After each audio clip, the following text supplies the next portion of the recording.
Also at the border tonight, Republican Congressman Dan Crenshaw. He's at our southern border. He was in Brownsville, Texas, to see firsthand the situation on the border.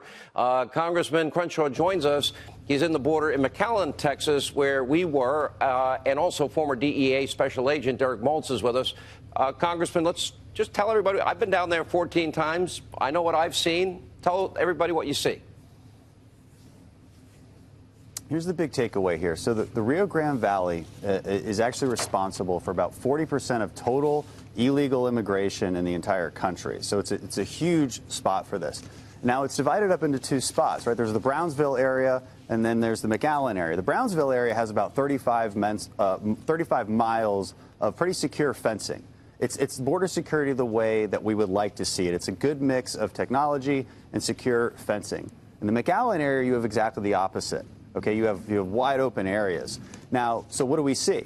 We see about 6% of illegal apprehensions occur in Brownsville and 94% occur in McAllen. So do walls work? The answer is very clearly yes. That's exactly what we're seeing. And as we're driving over here, you can see Mexico right behind me. So we're driving over here, we're seeing groups of migrants being caught as they're crossing the border. And a lot of these have kids with them, which means they will simply be let go into the U.S. population. And what do you see, Derek? Give the experience, give the picture so people really fully understand, is this a national emergency?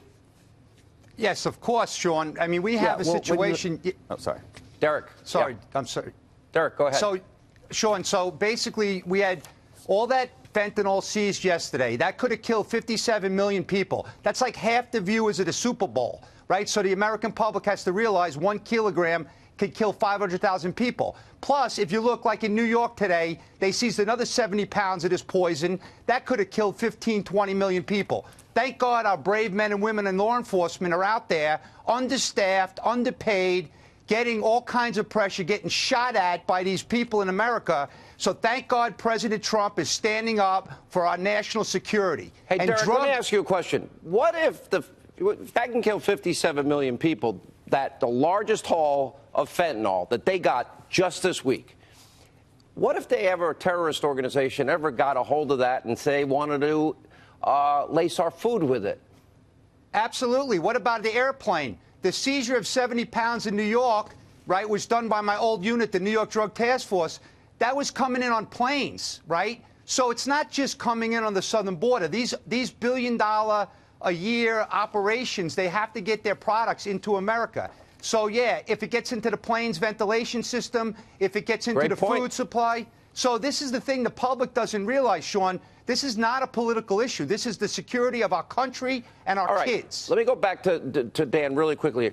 You know, I know you're strong on the issue. Lindsey Graham, he's holding the line. Many Republicans will.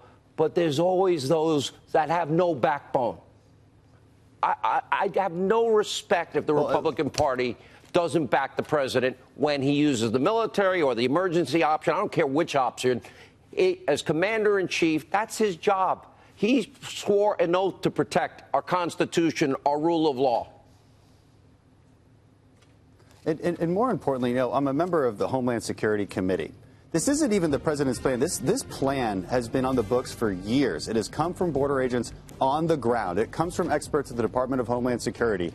It is walls where it makes sense. This is the places that our men and women that are on the front lines have been asking for. This shouldn't even be a partisan issue. I mean, this is very obviously getting our men and women the equipment they need. Just a few years ago when Obama was president, they sounded just like Trump. Sad. Thank you both. Great reporting.